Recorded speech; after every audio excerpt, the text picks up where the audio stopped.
Hello, Team 6-1 Social Studies students. This is Mr. Bush, and this is a screencast for Tuesday, April 6th and Wednesday, April 7th. First of all, I hope everybody had a fantastic and restful spring break.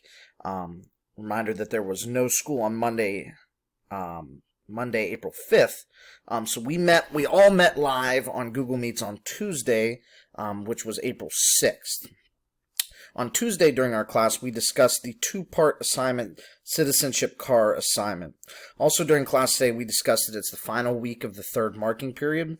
All grades are due to me by April 9th, which is Friday by midnight. So this assignment is the only graded assignment for the week. There is also recovery opportunity, which we will discuss later in the week in the students' upcoming folders for social studies. And any makeup work is due to me by midnight on Friday the 9th for it to be graded. So today we talked about this two-part assignment. First, we opened up the selected response questions part. When students open it up, the first page will simply be the reading for this particular assignment.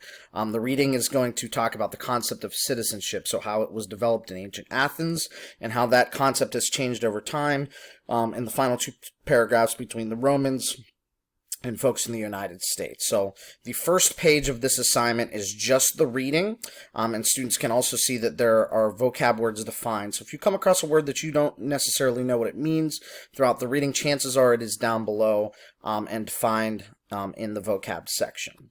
So for the first part, the selected response, once again, that reading is on page 1. You don't have to do anything with it except for read it. And then the following 3 pages are just one single multiple choice question. So the first one is a vocab question dealing with the word entitles. The second one is a central idea or main idea question of the text.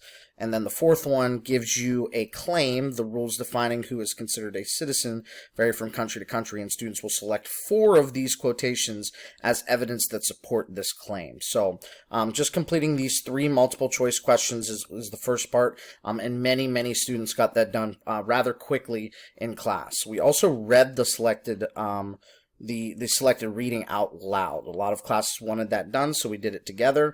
Then students simply completed the multiple choice questions. So if you haven't done the multiple choice questions, that would be step number 1 with the reading. And then students went into the writing prompts. So when students click on that and open it up, again, the reading will appear. So students really don't need to do anything with that reading unless they're utilizing it with quotes. I just wanted it readily available in both places. So once again, the reading is on page 1 of this. And then page 2 is the written response. So it says, you've now read the concept of citizenship, the text. Use the information from the text to answer the following question. And the question says, how has the concept of citizenship changed since it developed in ancient Greece? So your written response will include a claim that answers the question and text evidence that supports the claim. So students will go back into the text and use at least one quotation as textual evidence, and students should also fully explain using your reasoning, using your own words. So really, that was the expectation of students not only on Tuesday the 6th, but also on Wednesday the 7th. And then when I told them when we meet on Thursday the 8th, we will be going over the recovery opportunity assignment, any sort of makeup work, and talking about final grades. So students should be working on that as we go through. And that will be it as we move towards that final couple days of the third marking period. So if you run into any issues or have any questions on Wednesday, please feel free to email me, and I will see everybody live for our Google Meet on Thursday the 8th. Hope everybody has a great day. Talk to you soon. Bye, everybody.